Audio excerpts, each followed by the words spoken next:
I'm ready when you are. How's it going today, JK? I'm well, thank you, Anthony. How are you going? I'm good. Uh, we just heard you speak a little bit, but I missed what it was right as I pressed recording. We hadn't had a full conversation yet, but it's early in the morning there for you. Today we're Yep. doing our threshold again. This is just going to be an update. We're going to add a couple things into there too for revisiting threshold for fitness racing. But JK, tell me, how you feeling? How you doing? I'm good, thank you. It's what would it be? It's 2.5 weeks until the Hamburg Major. I leave for Europe on Saturday, so no, I have not packed. I have not even thought about packing yet, but Are, I'll get around to that shortly. are you a I'm good. last minute packer? Do I'm you a do last you minute packer. do you wait till like the day you're about to leave and you're just like throwing things in your suitcase?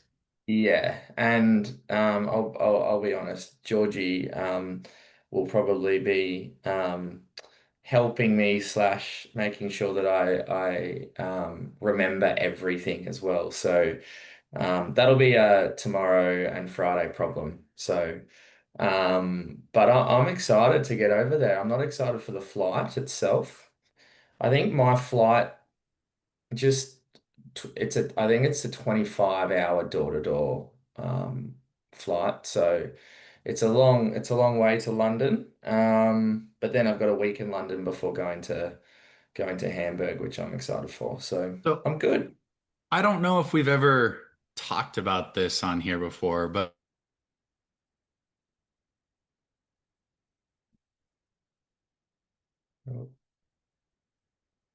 flight almost anywhere you want to go. Um, it's super long flights for us from America here to Europe, I feel like. There's about Yeah. 17, 18 hours of flying, I think, for leaving from Las Vegas to get to Hamburg. Um, Yeah. but for you, and if we're trying to get to Australia, which is where the second major is, we fly, the other way around the world. You basically lose 2 days because you lose a full day crossing the date line, and it's Yeah. like 33 hours of flying. Yeah. Um, but it sounds like for you, anywhere you want to go on Earth, unless it's just like up to Hong Kong, which is still 11 hours or 9 hours, Exactly. it's Yeah. uh it's like what 20 plus hour flight. Yeah. Yeah, it's funny. I never realized how far away Australia is to every part of the world until I like started traveling for high rocks. Um, and quickly, I think I ended up, um, like telling myself, all right, if I want to do this, I have to travel. Like there's no there's no reason to get down about it. Although, like, I don't like it. It's not as if I'm like, oh my God, I'm so excited.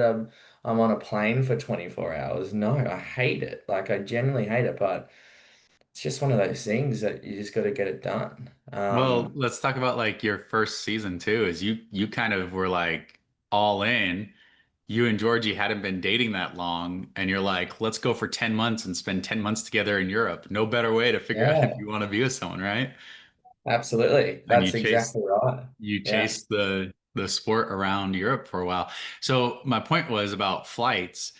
what do you do on those long flights? Like I know that I tell you we've worked this out before. You work out if there's a hotel or not a hotel, an airport gym, or Yeah. if you're on the flight, you maybe do a little workout, just body weight in the airport. You're up, you're stretching mobility. I write in there like, hey, stand up on the flight every hour and walk the aisles. So is that the kind of stuff you do, or do you do different? No, it's pretty much that unless I'm sleeping.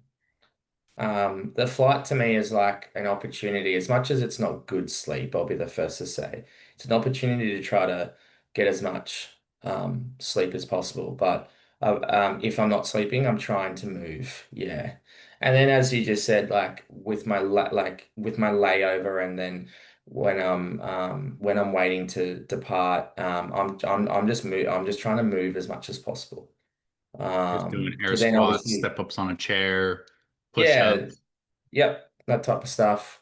And then once I land in London or the destination, depending on how I feel, but most of the time I try to move for for half an hour to an hour, whether that is just like a nice long walk or even a jog or something like that before I end up going to sleep once again, just to make sure I'm trying to flush out the any inflammation and that type of stuff. So yeah, it's something that I'm not looking forward to, but also it's just a part of the sport now to me. Do you, have you ever laid or flown in one of those lay down seats, lie flat seats?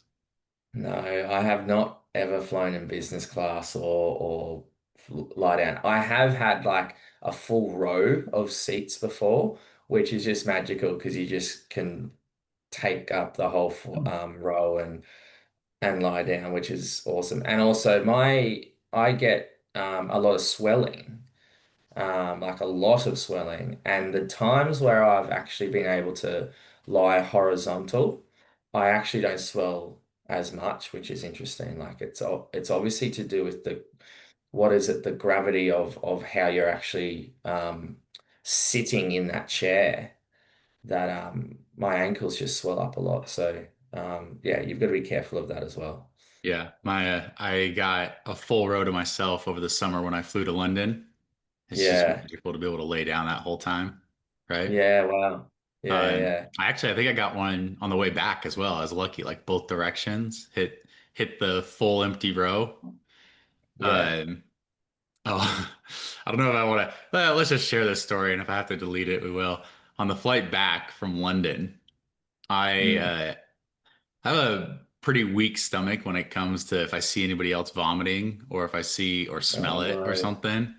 I'm sitting in my seat. We're taking off maybe 15, 20 minutes into the flight. There's this like dad and his two kids in the I'm in the four-person seat and they're in Yeah. like these three-person seats on the side of the plane and they are across the aisle and one row in front of me. But like I can see everything they're doing, right? And we just taken off. We're like just hitting cruising altitude and I'm gonna like gag thinking about this. uh, the kid in the middle vomited into, but he made it into like the vomit sack that they give you, but it like got a Oh, little on his brother and his dad, but oh he yeah. filled the vomit sack and his dad's like helping him. He's a real nice guy, like helping him out and everything. But I was just like, um, Yeah. I I felt bad wouldn't for have the kid, been. but it was. And then I smelt it and I almost started puking in my seat. And I was like, oh my God, this is an 11-hour flight and we're less than half an hour in. Yeah. Oh, that's terrible. I would not be okay with that either. Yeah. And then they like, Um, I mean, and then they have to like clean it. And there's like this like biohazard bag they're giving him to give him more of the things. The kid's apologizing and stuff. Like, don't mean to like say anything about him, but that was tough. So I was curious, have you ever been on a flight where like things like that are happening or something's going on? You're yeah. just trapped in this No. cylinder with people? Oh, touch wood, no, no, but I would not be okay with that either. Oh, um, but yeah, we should do a episode on traveling to races. Yeah, and we what should to do like expect. best Or practices of traveling, best yep, practices traveling. That's a good one. yep, We should write that down in our thing there. So I think next week, you will be in London. It will yep, be about a week and a half before Hamburg. yep. So maybe we do like a little preview since it'll be after Maastricht, which, if anybody doesn't know, Maastricht is going to count. So the lineups for the High Rocks Elite 15 for Hamburg have not been set yet because we do expect movement um, Yep. on the leaderboard with this last qualifying race. Yep. Yep. Uh, So it's an exciting weekend coming up, I guess. yeah, so this weekend coming up, there's going to be High Rocks Maastricht, how the High Rocks in Brazil, Sao Paulo. I hope I said that right.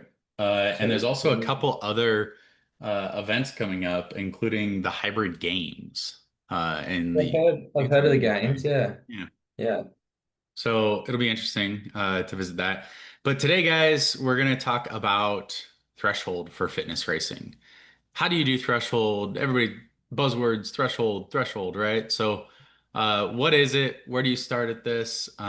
We've done this before with episode 28, and we're kind of going to revisit that one a little bit because we'll go over the basically the presentation that I made for that one. If you're watching Mhm. this on video, I will share my screen and we'll be able to go through some of the PowerPoint slides I have.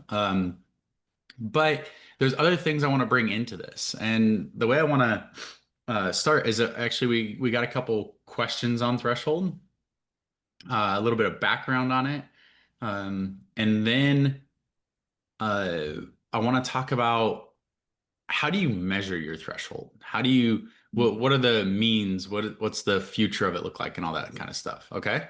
Yep. Yep. Sounds good. Where do you want to Hey, start? let's start with how do you measure your lactate? Well, actually, we will get to that. Let's start with the questions. Because actually there was one question that I do want to address that didn't pertain to threshold. So we'll do this one because it's the continuation of the nutrition one that we talked about a couple times. Um, Okay. so this person asks, how do you actually keep up with 3 to 4 thousand calories per day, 200 grams of proteins or 700 grams of chicken or more of meat and fish? So do you take any via liquid? Any suggestions? Yeah. Interesting. If to be completely honest, the only way I can consume the calories that I need to consume on a daily basis is to do with my supplementation intake from the feed. Everything that I get is from thefeed.com. So let's just talk about like pre training intake. During training intake, I'm consuming anywhere between 60 to 100 grams of carbs per hour. And that's just from gels or liquid form. So that's how I make sure that I'm consuming enough. And the feed is awesome because you can get anything and everything that involves any form of fitness or health supplementation on the feed. And that's the only way I can actually get in the amount of calories I need per day. It's not, oh, I'm having my chicken and rice during my sessions to fuel. That would be too hard, of course, and I don't know how my stomach would handle that. So that's why supplementation is gold when it comes to making sure you are um, fueling accordingly. Yeah. Um, and I would say, yeah, so for protein especially, I have these like protein shakes, the pre-mixed protein shakes that I get. I just go get them at Costco. But I start my morning with coffee mixed with one of these caramel protein shakes every morning. Okay. Um, Yep. that's just how I make my coffee, and it's pretty good. Uh, Yeah. been doing that for a long time. I usually try to start the morning with more protein than anything else because I get behind on protein very easily. I'm definitely Hmm. one of those people that like if I stop working out, I gain weight, like boom, like just I blow a balloon up. uh, Yeah. and Yeah. that's from just for reference, that's from like wrestling days. I went from wrestling my senior year. If you don't know, the wrestling NCAA finishes in like April every year. Hmm. And then you graduate in June. My senior year of college, I wrestled at 165. Season ended in April, and by June, I was 200 pounds. Wow. Um, Yeah. so it was like, yeah, I just don't know. I eat eating 3 to 4 thousand calories is not my problem. It's getting the right amount of calories and making sure that I'm eating right. So what I do now is, guys, I track my food. I've been tracking my food. Like sometimes I'll have lulls in it, and that's like when I'll gain weight. But otherwise, I track my food a lot. And Mm. usually, when I am short on protein or something, I do have like another like an extra protein shake with something in it, like some whey protein or something. Or I go make myself one of these like giant salads. Just get a bunch of red leaf lettuce, um, throw some like cooked veggies that I have on it. I'll put uh, a can of like canned salmon or canned tuna or something over it because those are super high in protein and low in fat. Yeah. And then I'll put a little bit of cashews in there, spray some avocado oil and balsamic vinegar on it, and just have a giant salad. Yeah. Um, those are pretty good. But yeah, I say the carbs and stuff for around workouts and during workouts and stuff. So one of the things that I'll eat before like a threshold session, which I'm going to do today, I will like take a slice of bread, put like peanut butter on it, and then sprinkle some honey on it. And Yeah. that's a pretty good like pre-workout meal. You have like Yeah. 20, 15 to 30 minutes before you do that stuff. Yeah. Yeah. Yeah. It's an interesting one with the nutrition aspect. Like tracking can, for a lot of people, there's a lot of negative connotation towards tracking. But hey, like if you do feel as if you need to be a little bit more on track, and a little bit more measured, the only way to do that is tracking. Um, and I look, just to let you know, like Anthony and will be the first to say we're not nutritionists, we're not experts at it, but due to our history, I've tracked before, and if you track accordingly, it can really help. It can really help. Well, I think like the more I learn about it, I think everybody at some point should weigh, measure, and track for like 2 weeks. Like understand what how much each type of food that you're going to eat is. Like you're going to eat a majority of the food that you will ever have within those 2 weeks because as much as like people are like, oh, I want variety, you kind of eat the same things all the time.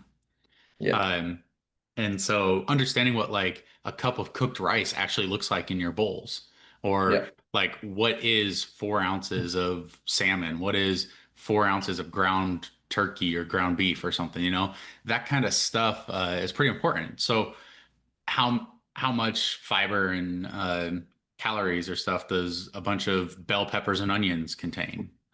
yeah, Track and measure.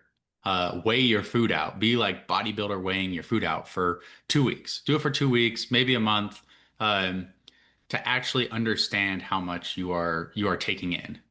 And then yeah, from there you can eyeball it. For me personally, I have to continually track. Whenever I slack off, like I said, I'll gain weight. mm, And so but keeping up with 3 to 4 thousand calories a day. I mean, I don't work out nearly as much as you do, JK. I get maybe between my running and my total like lifting and GPPs and stuff, I'm doing about 10 hours a week. I think last week Yep. I hit exactly 10 hours. Yep. Uh, so 3 to 4, I'm burning maybe 800. I'm a bigger person, right? So I'm burning, um, not taller. I'm just, have more energy to burn. I'm burning like 800 to 1200 calories a day during my workouts, and my baseline metabolic rate is like 2000, 2100 Yep. for what I'm supposed to eat. So I eat about 3000, 3500 calories a day, and that's Hmm. about where I'm supposed to be. Yeah. Yeah. If you want to know more about this as well, Georgie, my partner, who has just become a certified nutrition coach, sports nutrition coach, she's actually designed a sports nutrition ebook that you can purchase online um, on my web on our website. It's actually 14 Australian dollars or 14.95 Australian dollars. If you want to know more about a little bit, sorry, if you want to know more about, I guess just like the ins and outs of sports nutrition and how to go about fueling for your training, please visit that. It's a really, really good tool to use. Yep. All right. Let's get into threshold just because we don't have a ton of time left. We're into this episode, and I'm sure that's what most people are here to do. So we're going to revisit for threshold. The first thing I want to do is talk about how do you measure your threshold. And so measuring threshold, a lot of people will be like, oh, my heart rate's in this zone, or I'm at an RPE of this, or I ran a marathon at this pace. The only real way to scientifically like get your threshold is based on blood lactate, right? There are other indicators and other correlations we have made that are like, well, usually your heart rate's in this zone. Usually it's your marathon pace. But if you want to know exactly what you're getting at, um, you need to measure your blood lactate. There are Mm. devices out there that you prick your finger, you prick your ear, you put it on a blood test strip, and you measure. It's called a lactate meter. Kind of looks like a glucose meter for diabetics, but they converted it to lactate. Sometimes they're both. So there's the types of meters. There's other types of meters that there's been talk about for a while trying to get to the market. And I mentioned this a few episodes ago called continuous lactate meters. That's CLMs. Um, CLMs usually measure either your sweat, which is like there's a wrist-based like watch one that's supposed to be coming out. I don't know how accurate that is, but I've heard that it's not it's heavily reliant on other factors, and that's not going to measure exactly what your blood lactate is. It's going to estimate it, just like a lot of the other things you do. There's interstitial fluid, which is basically the layers between your skin, right? Where you get lactate buildup, which is going to be more accurate, but can still be off a little bit. So anything that is not fully penetrating your skin, but it gets into the first layer. And then there's blood. So blood lactate, that's going to be the most accurate. Now you got to remember, all of this stuff is correlations. It's indicators of fatigue. It's not actually what's causing your fatigue. So that's why people's will vary widely. Uh, but lactate builds up in you, and usually it builds up with hydrogen ions, and so H plus, and that's how you get lactic acid, right? Like that's what people refer to as lactic acid. Is these two things build up separately, but they build up in your bloodstream. So the goal here is if we're trying to buffer our lactate, buffer against it, so that it doesn't build up as much, because if that's what's causing fatigue, when really it's like the hydrogen ions are what's causing fatigue, not the lactate. Lactate is actually good. It can get recycled in you and reused as fuel back into the Krebs cycle and ATP. Um, but we're trying to measure the actual amount of lactate buildup in our blood. So that's the goal. So if you Yeah. see a continuous lactate monitor, the one you would eventually really want to get would be one that measures blood, not sweat or interstitial fluid. But I think technology is getting better where they're getting closer and closer with this. So maybe in 10 years, we see a real blood lactate monitor that's continuous. And that would just be amazing because then imagine like, JK, you're doing any workout. It doesn't have to just be running or just rowing or just skiing. You're doing any workout and you can see on your phone your millimoles per liter of blood lactate. So you know what Yeah. effort you're working at. Yeah. Um, and so that would be something that would just be fantastic. Um, but that's kind of the point of it. So we're trying to measure our blood lactate. Yeah. Um, Uh, what kind of device do you have and how do you do it, JK? well, so first and foremost, yeah, like I've done the blood lactate measurements before. I've got a Edge, I think it's called Edge Performance Blood Lactate Meter. I've done that before a few times with Georgie, and then I've got it done from a sports scientist before as well. Um, now it's all well and good to that is the true way, the true measurement to try to get your threshold paces. But I guess, Anthony, like, I guess the next question then is, okay, what if I don't have a at-home kit or I can't go get it done? How do we test for our lactate, for our lactate paces? Um, I've got a couple of ways that I do this for my athletes as well. But Anthony, like, do you want to start? Like, how would you test for your lactate if you don't have those blood lactate meters? Right. So we're going to get into the different types of tests and we'll get into those. So what I would do is, uh, guys, and we'll get deeper into this. You have most of the time when people are talking about threshold, they're talking about what's called LT2 or anaerobic threshold.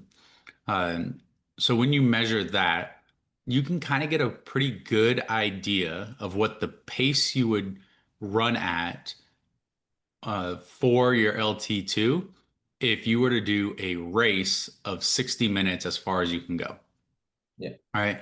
Which, if you're fast enough, that's pretty close to your half marathon pace.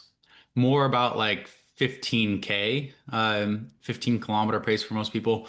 Or if you're just kind of getting into it, and you're not running very fast, that could also be like if you're a 10-minute miler, which is like what is that, six minutes per kilometer type of person, then it's more like 10K. But um, any I wouldn't even say well trained, just above beginner level runner is going to be more towards like your 15 kilometer um, or your and that I don't mean that like anyway, except for like experience running, just usually you get a little bit faster. So yep, 15K half marathon. I like to imagine our points, LT1 and LT2, when you're training them, not as like, oh, I'm trying to run around this area. I look at them as maximums. So like that's the maximum pace I want to go. I don't want to go yeah, any faster than that. Like it's a yep, hard stop, right? So, and the reason being is that if you're trying to train your lactate, you can get close to like 90% of that and still get a lot of benefit out of it.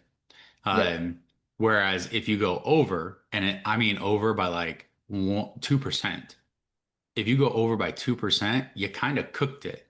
And the yeah, blood lactate in your, because it is almost a parabolic point where so just boom, it's like a vertical asymptote there, uh, where like oh you cross the line, right? Because it builds up fast when it starts building, and we'll get into the graph here in a second, but that's part of it is where that inflection point of buildup in your blood is. That's what we call the anaerobic threshold. yeah, yeah. I always say that from my athletes, the 10-kilometer test is where I say is that that baseline of LT2 where I don't want anyone to go over your average pace for a 10-kilometer test. If you're training for a high rocks, like let's just go back to that. If you're training for a high rocks now, now I've like a couple of years I've gone from that being a 30-minute test, a 30-minute all-out test, and what the average pace is for your 30-minute test. I've gone back to a 10-kilometer test because I think it's a lot more accurate when it comes to what we're training for. And that is like a 60 to 70 to 80 to 90-minute effort when it comes to high rock. So you're right, that 10K average pace, Anthony. Um, I always, yeah, I agree. Like, running slightly slower than that in your threshold workouts is a lot is where the magic happens, and not actually going near it is really important. Yeah. So, guys, but it's really hard to do a threshold test, right? When it's taking 30 or 60 minutes to complete it. And what happens if you guess wrong and need to go faster or slower? So that's why doing these laboratory tests, no matter which ones you're going to use, I have a couple up on the screen right now. That like what are the tests? And that's the blood lactate test or the respiratory exchange ratio rate. Um, Now, yes, if you don't have access to the equipment, there's always ways to estimate it. Most of the time, when you're estimating something like this, it is a 10, 15, 20, 30 minute like measurement. And then you kind of, there's like conversion factors that you use where you set the limit and then add in some X percentage of buffer, right? So usually when I see a 10K, like if you did a 10K test, I'll add like 5%, like go 5% slower than that and call it good, just Yeah, because I don't ever want somebody to burn up. So that would be the rate at which we're doing these, or we're estimating these. Um, and I am on the more like conservative side of that way. Like I think slower, go slower, you'll build into the faster one. And the reason, so let's talk about JK, the reason why we do so much threshold for hybrid fitness and fitness racing. Um, and just like the reasoning behind it is we want to perform as much other stuff outside of running, but get the maximum benefit in running, right? So we have a lot of other modalities that we have to hit. You should still be doing your sled pushes, your sled pulls. You should be doing your single leg work like lunges and step ups and things like that. You should be doing, some deadlifts, some pull ups, some dumbbell snatches, all these other movements to get your body healthy and ready for anything in fitness racing or hybrid fitness. And then, but you still need your legs available to be able to run more quickly. Uh, yeah, so, but you also need your legs available to do these other things. And if you're out there sprinting and doing VO2 max work, um, you're just not giving your body the opportunity to adapt to everything. yeah, yeah. And like if you look at it from a sports specific point of view, everyone, whether you are the fastest high rocks athlete in the world or just stepping on the start line for the first time, we are running 50, 60, 70, as I just said, 80 to 90 to sometimes even 2 hours at a time. So the importance of another word for lactic threshold or threshold, sorry, threshold is sustainability or sub-maximal sustainability. And I always think about it from the perspective of what is the hardest effort you can sustain for a long period of time without blowing up. Yeah. That's the whole essence of threshold, and that's the question is, okay, well, what is the hardest effort you can sustain for a long period of time, i.e., your potential high rocks time, without blowing up, um, and that's why threshold is very important. Yeah. All right. So on the screen right here, we see the blood lactate. And like I said, blood lactate is like the gold standard, right? You need to measure that. Um, but you do the test in a lab where blood samples are taken during a specific test protocol, and the lactate concentration is determined from the samples.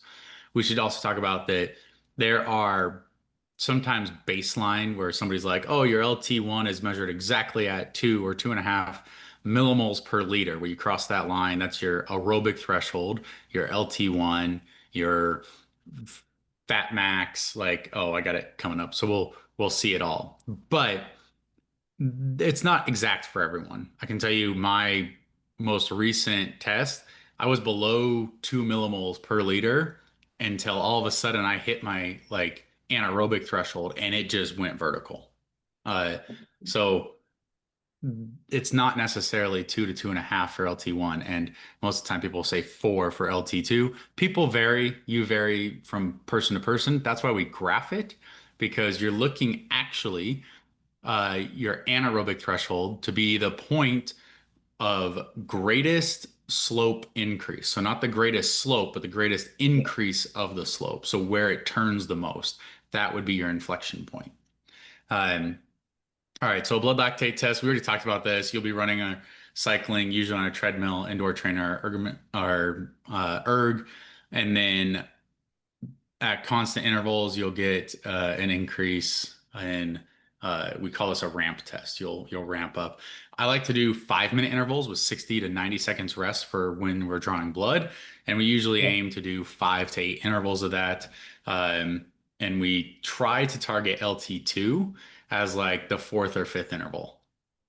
Uh, yeah, and then you always go a little bit further or a little bit past that.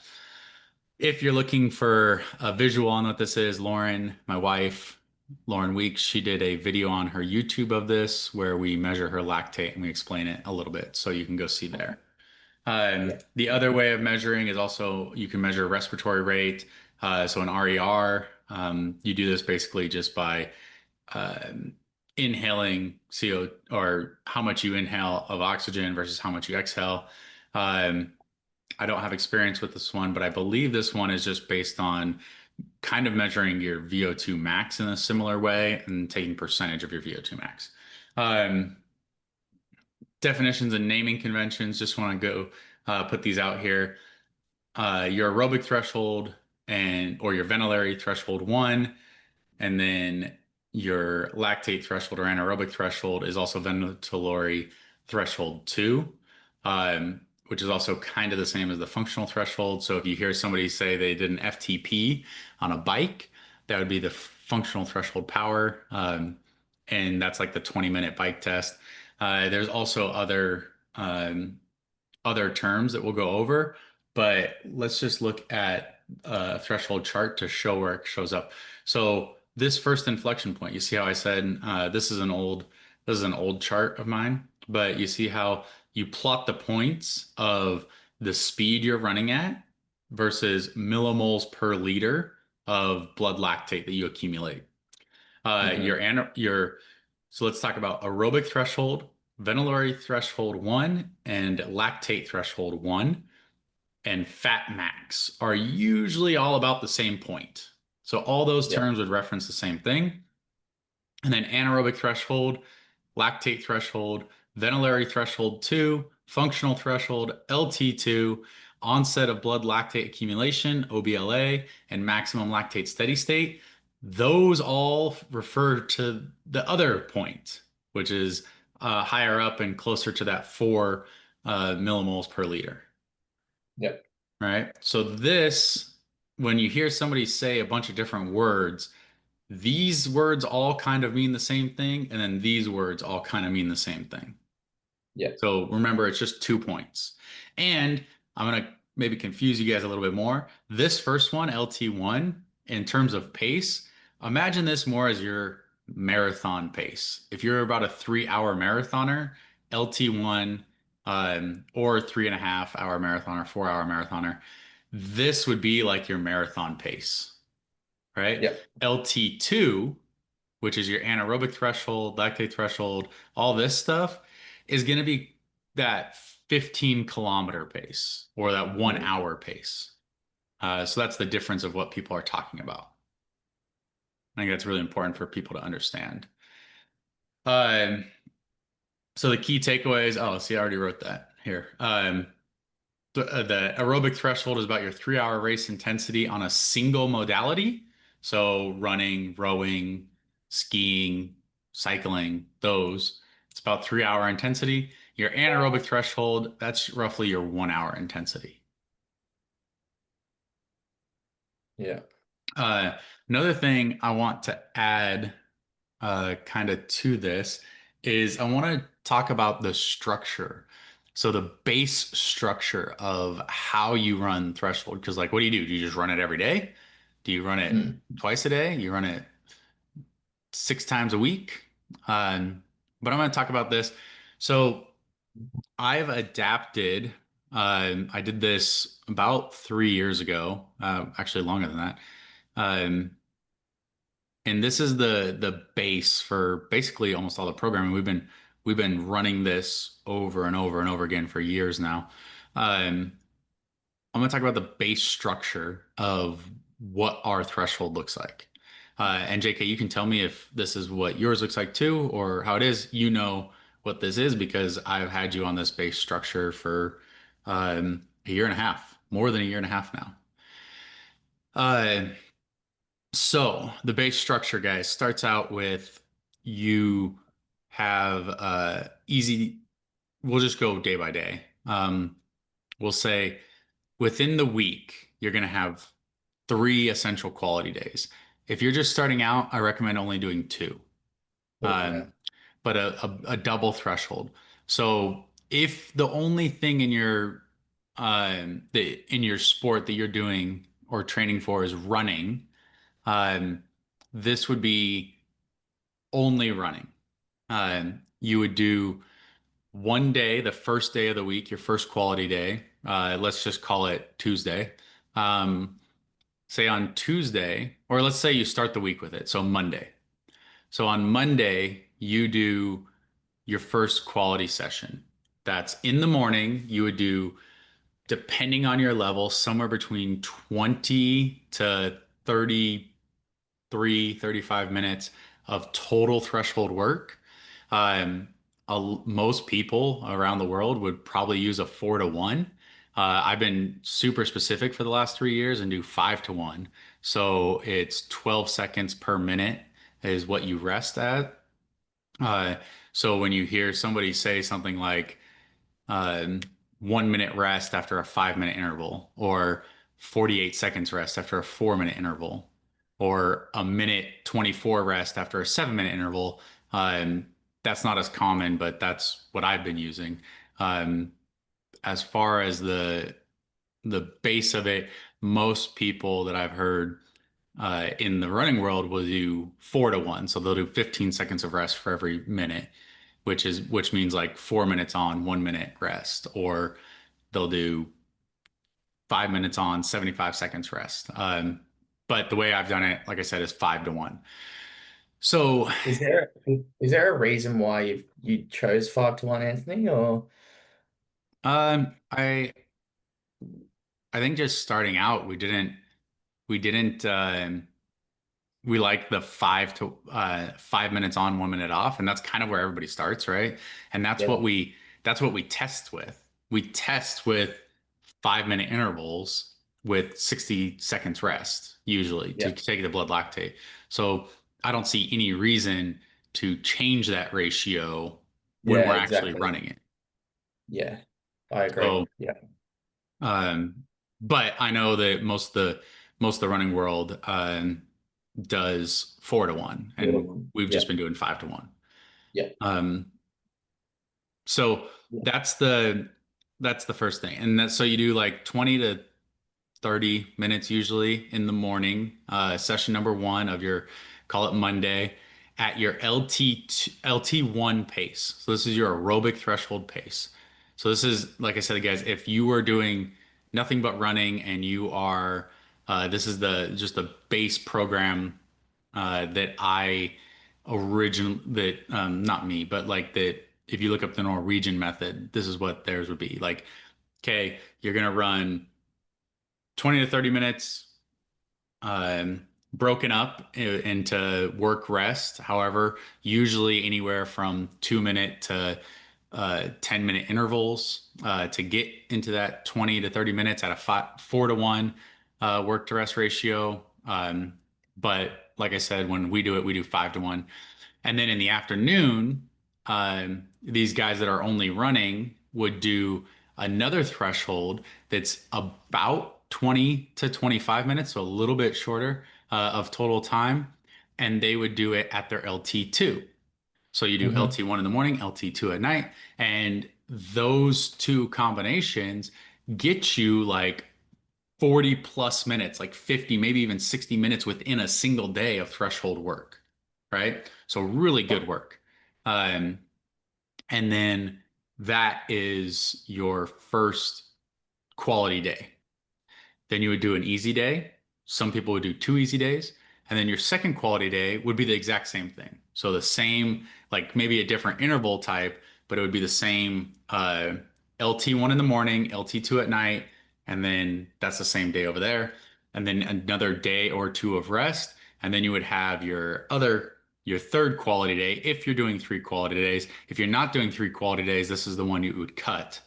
Um, but your third quality day would be what we call strength running. So uphill thresholds, things like that. And then a lighter LT2 workout again, or what you'd call the X workout, which is different modalities mixed.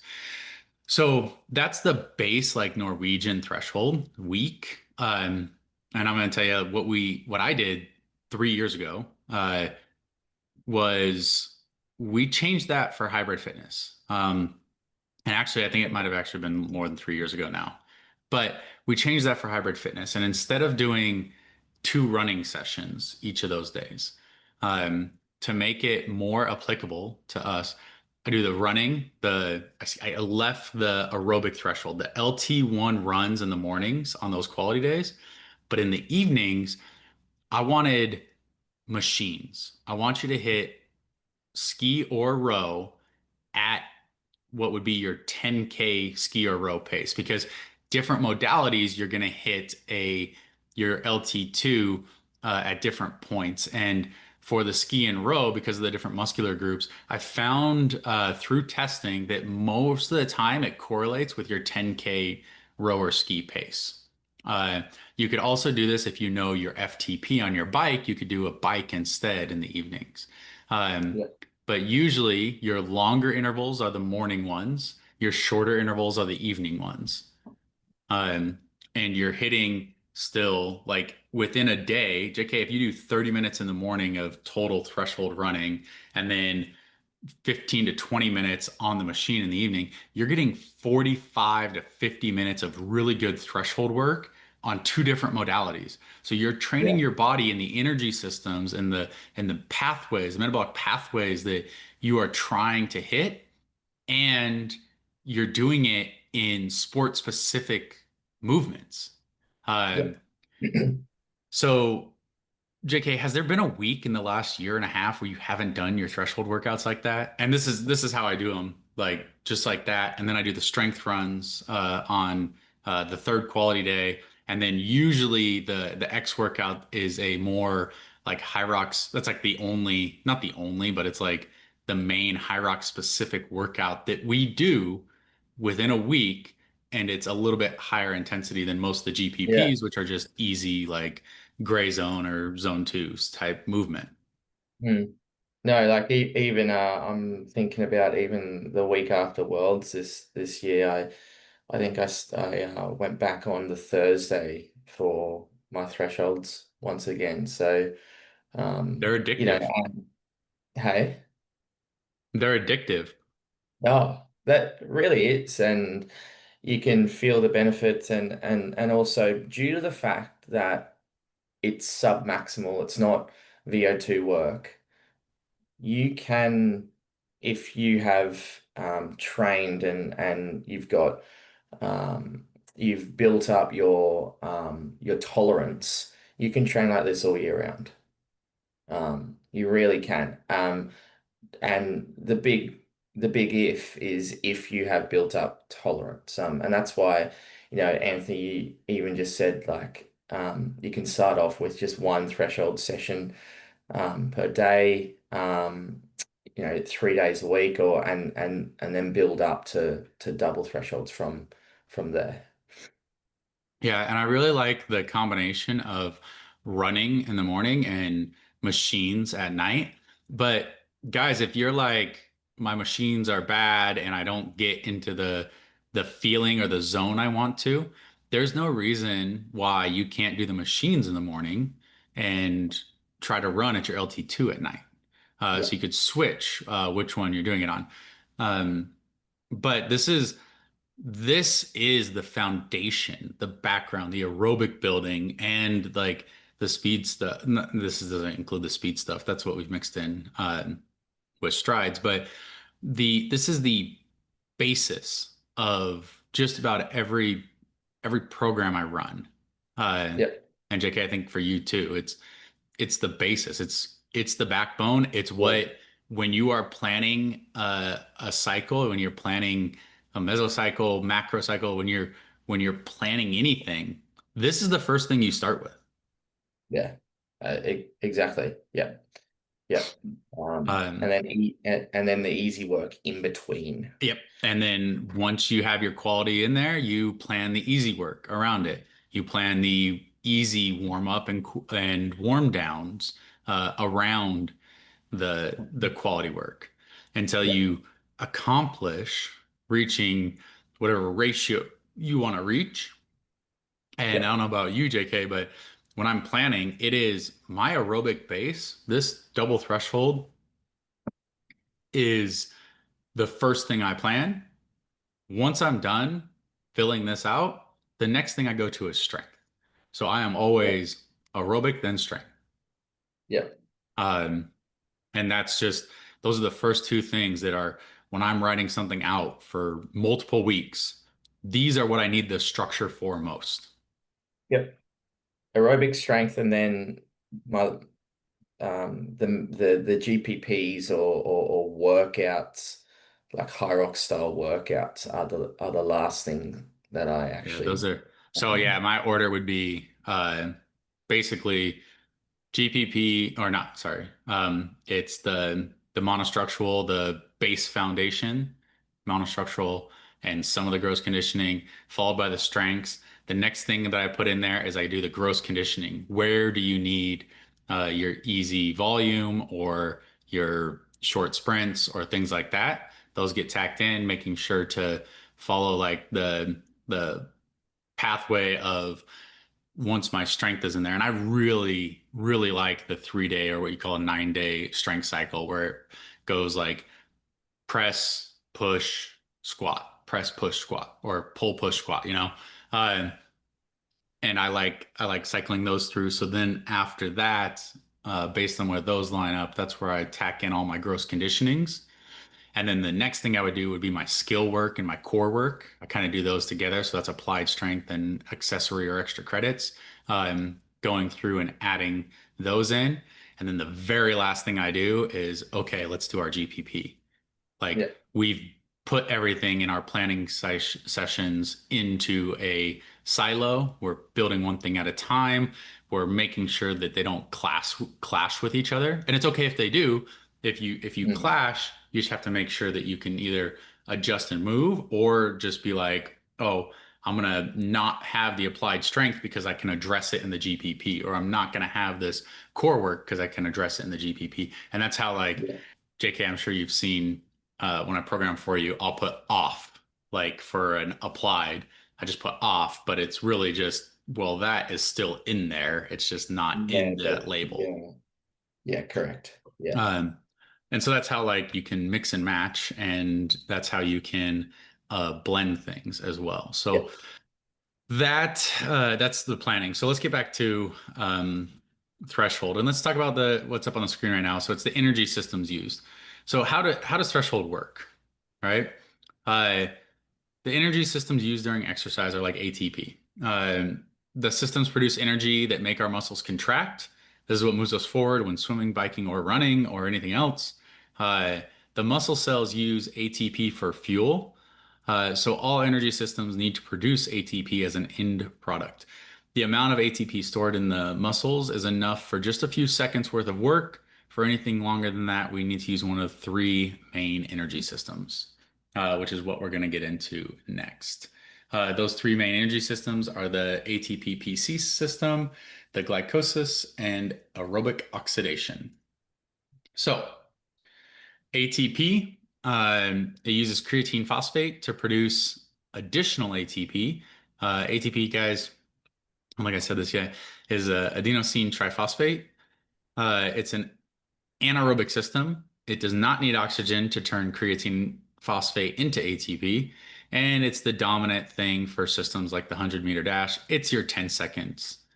This is if like Yeah. zero to rest and you have to explode, like lion jumped out at you and you got 10 seconds to run, boom, you're off and going. This is your sudden burst.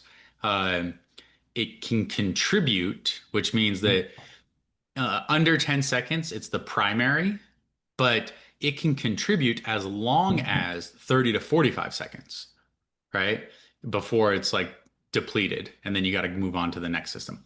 There are like our body is not a uh, it's not a hard line. It's not like, okay, we use this, boom, that's done. We go on to this.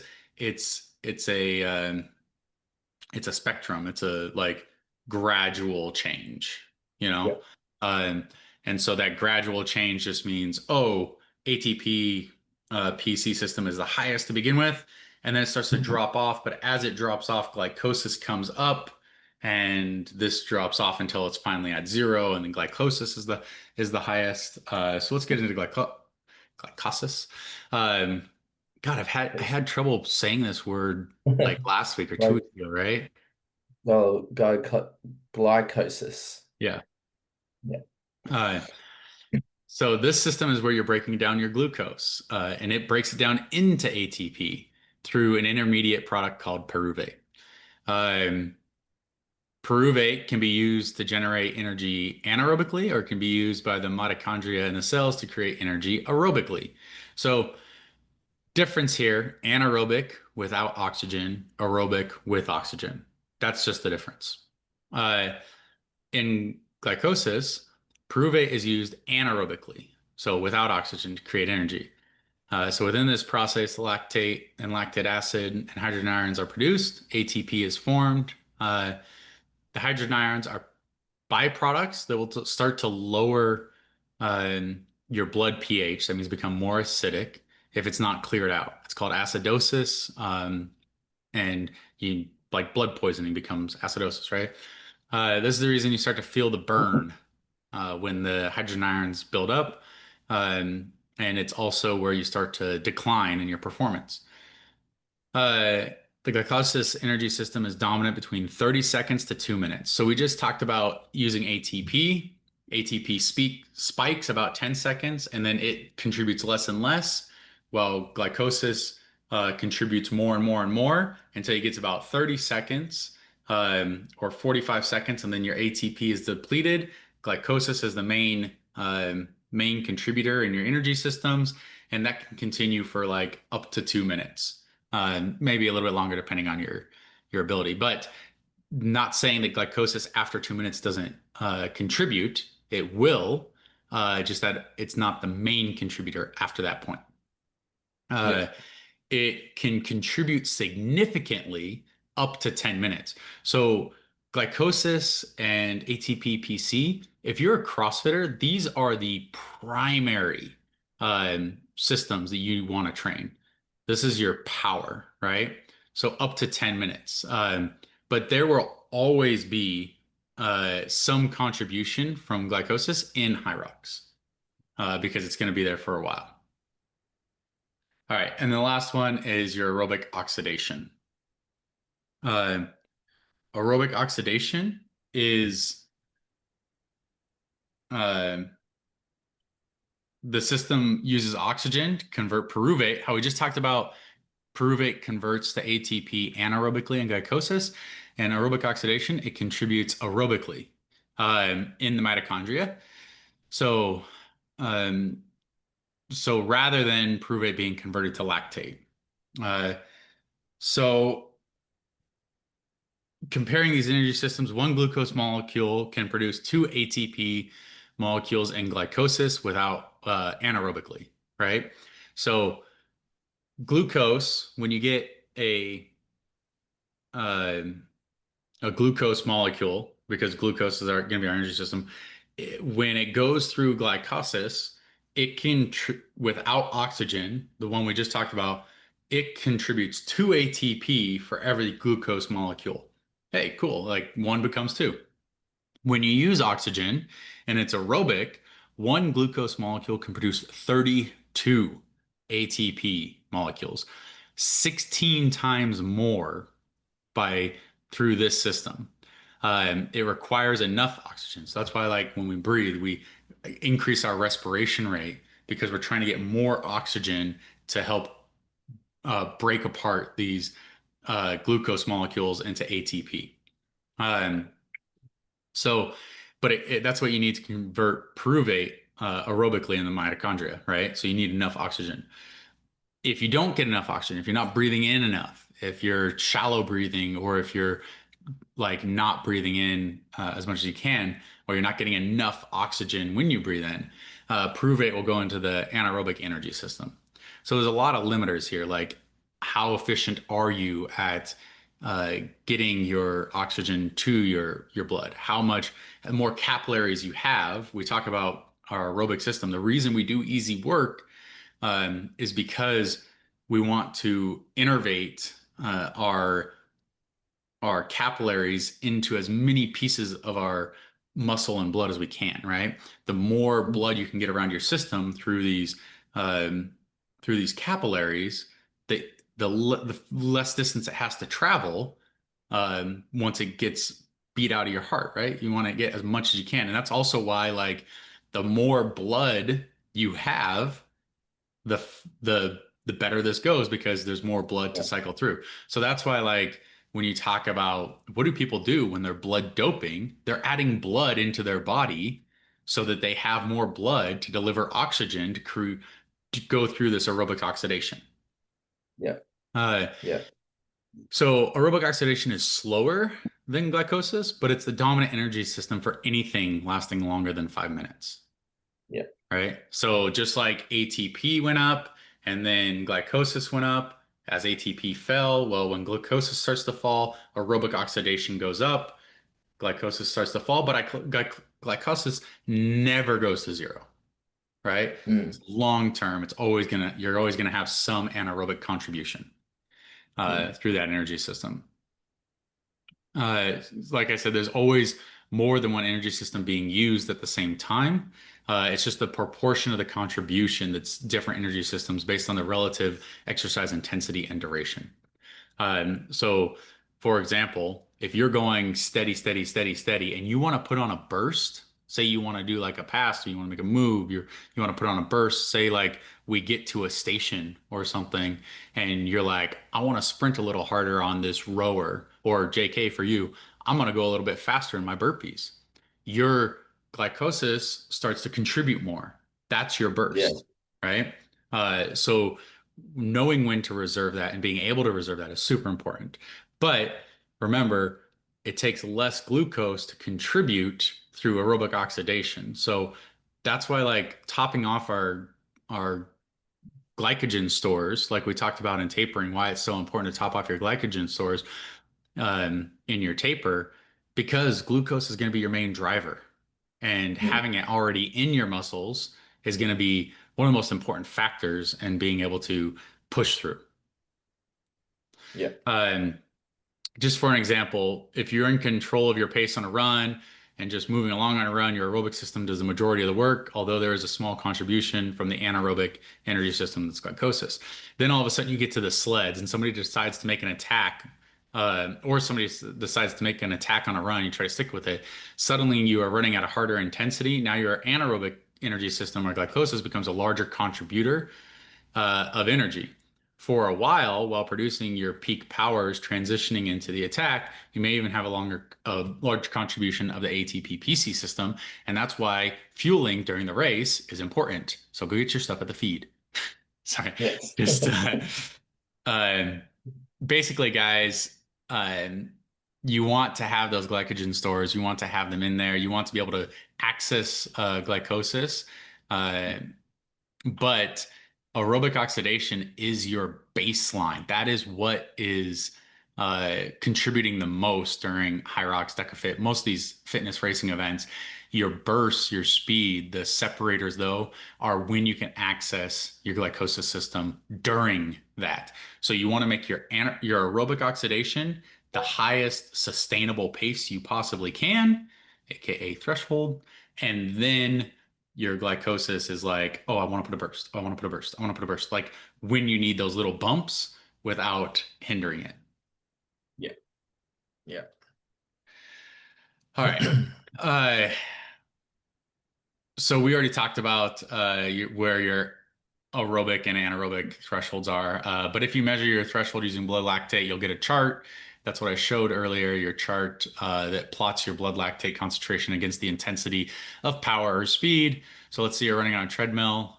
You'll start at a very low intensity and maybe run for 3 minutes. Then you'll increase the speed slightly. Every time you increase the speed, a new lactate sample is drawn. That's one way of doing it. That's a ramp test without stopping. Like we talked about earlier, I like the 5 minute test with 60 to 90 seconds rest. Um, but there's other ways of doing this. Um, it'll remain at baseline until a certain point when all of a sudden your glycogen is depleted and boom, it'll spike up because now you're producing more lactate than your body can recycle and restore, which means that like your glycogen is being completely depleted. On that, with like this, where you want to run at, do you ever want to go over? Well, uh, you want to stay right at or right below, and you want to be able to come back, right, JK? So like you want to have your pace really high, but you want to be able to come back to below baseline to let that lactate clear because recycling of it is super important. Um, and so just what it is, the anaerobic threshold is it indicates a point of exercise in which lactate dissipation and clearance can no longer match the rate of accumulation. So when we talk about this, it is a point of homeostasis is where your LT2 is. It's the point where you're producing lactate and clearing lactate at the exact same rate. Now, just like every single day, that number could adjust because your body's like we said, there's no hard lines. Like as you work out, the longer you work out, that level can adjust, right? As your body gets more tired, it's not clearing it as fast. It's producing it more. So you have to like find that line and write it. And that's like a short, slight, just attrition of that value. Yeah. Okay. Uh, we can talk more about some of these other things if you want to. But let's just jump to how they affect training and racing. There is one thing I wanted to say, so I'll reshare this in a second, but I have another thing I wanted to bring up because a lot of time, JK, this is what I sent you the other day, this voice note. Yeah. A lot of time people, they're like, okay, I want to run 30 seconds faster per kilometer. So let's put that into perspective. If you want to go 30 seconds faster per kilometer, so you want to go from 5 minutes per kilometer down to 4.5, right? What is a 5 minute kilometer marathon? I think it's like a 3:45, 3 hours Right. 45 per So kilometer. just Yeah. Wait, 30 seconds doesn't sound like a lot, and you could probably run 1 or 2 kilometers of that. If you're trying to increase or decrease your speed, or sorry, increase your speed, decrease your pace in for your threshold. If I told you your LT2 is, 5 minutes and you're like, well, I want it to be 4:30. Just in reference, that means you're telling me you want to PR your marathon by 21 minutes. Mm. How, like, 30 seconds doesn't sound like a lot. You could run 1 or 2 there. 21 minutes off your marathon, you have to train for that. And that's not like a 12-week training. That is months, Yeah. several months of training to take Yeah. 21 minutes off your marathon. Yeah. Um, just to put that into perspective a little bit more, um, if you want to just get better, JK, in 1 year, you want 10 seconds. And we'll use you as an example. Say you just ran your marathon and you're like, and you finished at, what was it, 2:37. Yeah. And you tell me, hey, I want to uh, get 10 seconds faster in my aerobic threshold, my LT1. Okay. So you ran a 3:43 average, right? Was that your Yeah. marathon? That's a 2:37. Correct. Yeah. You ran a 3:43 average. You wanted that to be a 3:33 because that's what you want to run as your like absolute floor in high rocks. Yeah. Okay. Just for reference, you're telling me 10 seconds doesn't sound like a lot and you can run several at that, but to sustain that, you're telling me you want to PR your marathon by 7 minutes. Mm. And at your level, JK, PRing your marathon by 7 minutes is Is going to massive. take a long time. Like Yeah. 6 months probably wouldn't be enough. We're talking a Yeah. year. So if you had an increase or yeah, a speed increase or a pace decrease in a year of 10 seconds per kilometer, Yeah. that would be astronomical. Mm. Like that's like just to relate this to another sport in weightlifting, when you're a beginner, you get PRs all the time. Your All the first year, you might time. put 100 pounds on a single lift, right? You might put 50 kilos on a single lift. Your Yeah. second year, it's a little bit less. You might put 20, 25 kilos on a lift. Still pretty good, like 50 pounds. All of a sudden, when you get to the top end, these like the American Open level guys, the Olympic trial level guys, if they put 5 pounds on in a year of on a lift, 5 pounds, which is like 2.5 kilos, there people are like, oh man, you might be on something. Like that Yeah. is a Yeah. lot, That's crazy. you Yeah. know? Um, so That's crazy. it's not like there's limits to this. And it takes a lot longer the better you get. You're not going to hit the same level of increases. Mm. Um, Yeah. So, just for reference, guys, if you're talking 5 to 10 seconds, you want to be faster. Great. But just keep in mind, we're not talking about for 1 kilometer. You're talking about for 21, 42 kilometers. You got to be able to hold that. So, like increasing the speed on your threshold by even 5 seconds is going to take time. Even if you are a Time. beginner, it still takes time. Yeah. Um, but you'd have to like remeasure it too. And that's why like we don't remeasure. JK, I think what we do it maybe twice a year, every 6 months. Yeah. Like that's how we measure. And if you get 3/10 of a kilometer per mile per hour faster, it's like, all right. Yeah. Exactly. Yeah. See, like just to put this into perspective as well, I'm running my thresholds right now at a fairly similar pace than I was this time last year. But that's nothing to do with lack of improvement or lack of progression. It's just where I'm at the moment and making sure that I'm available for everything else that I'm doing. And that's the most important thing to understand about this as well is okay, be smart about that pace be smart about the pace that you run your thresholds in so that you can be available to do your strength sessions, to do your high rocks workouts, to do your core work, to do well everything else. Um, because you're still getting the same benefits from being closer to your LT1, your aerobic pace, than being close to that anaerobic, which will not allow you to be not allow you to recover as as quickly. Right. And so let's just go over this. How do these affect training and racing? Um, and that was a great point, JK. But let's move to this. So aerobic threshold is, which is your LT1, is meant to improve your capacity to produce a steady output over a longer duration of time.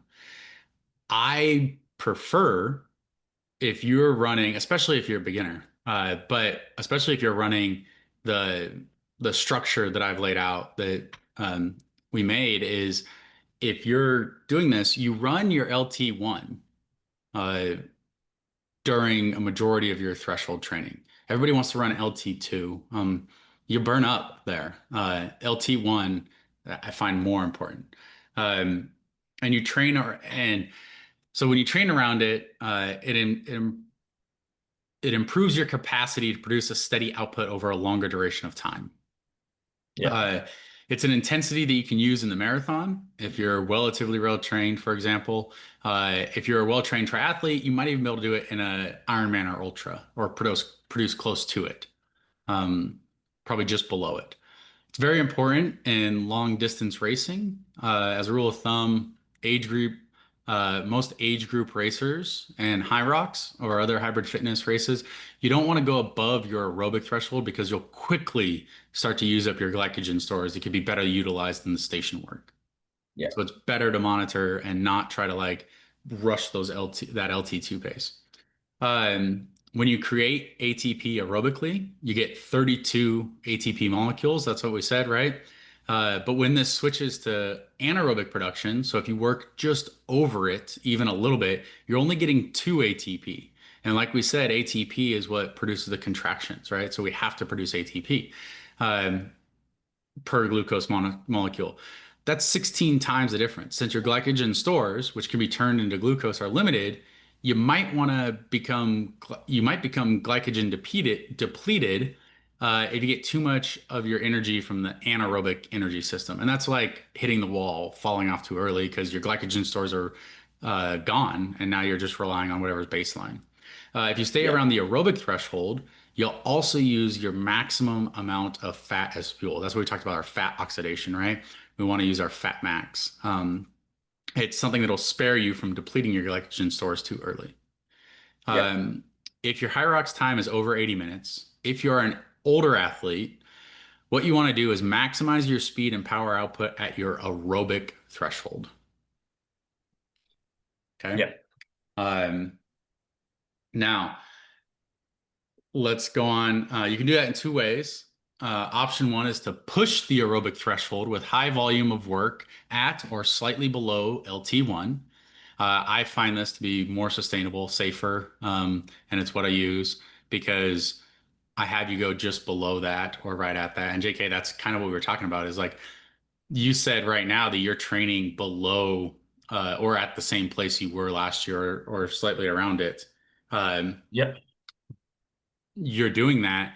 But if you remember when we tested, when we first started, you were doing a lot of your LT2 work. Now you're doing a lot of Yeah. LT1 work at the same pace your At the LT2 same work used to be. pace. Yeah. Um, and so the other option would be to drag your threshold further to the right of the lactate curve by elevating your VO2 max as high as possible, hoping that the points below fall into line. It will work for a limited amount of time, maybe 8 to 12 weeks, but then you'll plateau. So that's why I prefer the push method instead of the drag. JK, I know you got to go, so we're almost done here. I don't know if you want to stay on till we're finishing. Probably you got 5 more minutes. 5 more minutes. Yeah. Okay. Um, So a larger amount of training volume at or slightly below the aerobic threshold is the best long-term approach. But there's no substitute for years and years of consistent training when it comes to developing your aerobic threshold. There's no substitute for it. Um, so in terms of racing or for well-trained athletes, the aerobic threshold is a decent estimate of your race pace. If you finish a hybrid fitness race in over 80 minutes of duration, novice athletes should make sure to have some margin for error and stay well below that. Your anaerobic threshold, everyone, it's important for well-trained and younger athletes that will finish under 80 minutes and around that 60-minute mark. Elite level and podium level age group athletes will race at or close to or even above their anaerobic threshold. They want to maximize their speed and power there rather than at the aerobic threshold. But you need to have a base. So that's why aerobic threshold is so important. You got to have something to build off of. Yeah.